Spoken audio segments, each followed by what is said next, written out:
Good morning. Welcome to the today's class. In the previous class, we studied about difference between later Vedic period and Vedic period.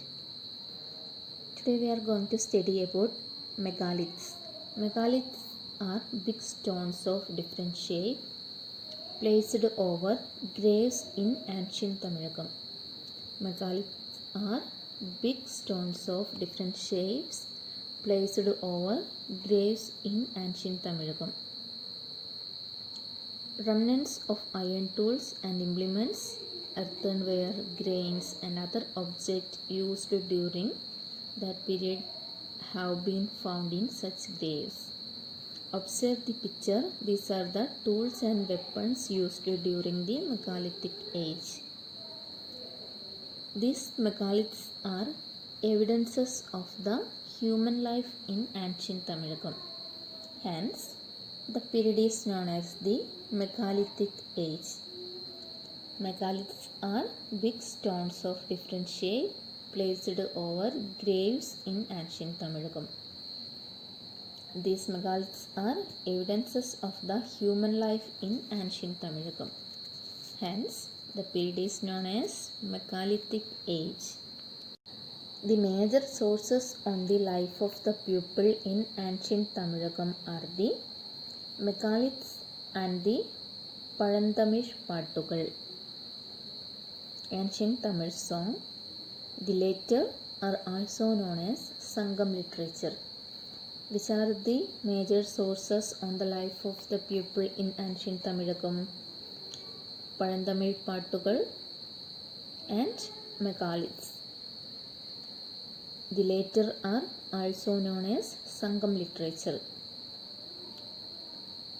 Do you know why these songs are known as Sangam literature? The Pandyas ruled the ancient Tamilakam, and which was their capital? Madurai. Madurai was the capital of Pandyas. Patronized an assembly of poets known as Sangam. The Pandyas, who ruled the ancient Tamilakam, and Madurai was their capital, patronized an assembly of poets known as Sangam.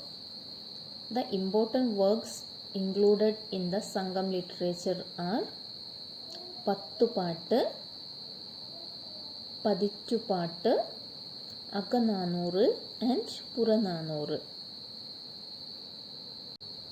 The important works included in the Sangam literature are Pattupaattu, Padittupaattu, Akananuru and Purananuru.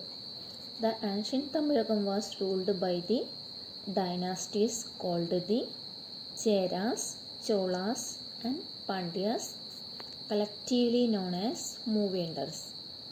Cheras, Cholas and Pandyas, collectively known as Moovendars. The Sangam literature or the ancient Tamil literature tells us that the ancient Tamilakam was classified into 5 geographical regions. Ancient Tamilakam was classified into 5 geographical regions. They were known as Thinai. Each Thinai had its own geographical features. Which are the 5 Thinais? Kurinchi, Mullai, Palai, Marutham, Neithal. Let's check the feature of each Thinai. Kurinchi, hilly zones. Mullai, jungles and grassland. Palai, dry land. Marutham, agricultural field. Neithal, coastal zones. Ancient Tamilakam was classified into 5 geographical regions. They were known as Thinai, Kurinchi, Mullai, Palai, Marutham, Neithal. Have you heard of places like Mullasheri, Maruttur and Palakkad? These names have been formed with relation to a specific Thinai. Now go through the list of Thinais and try to relate these names of the respective Tinai. Megaliths are big stones of different shape placed over graves in ancient Tamilakam.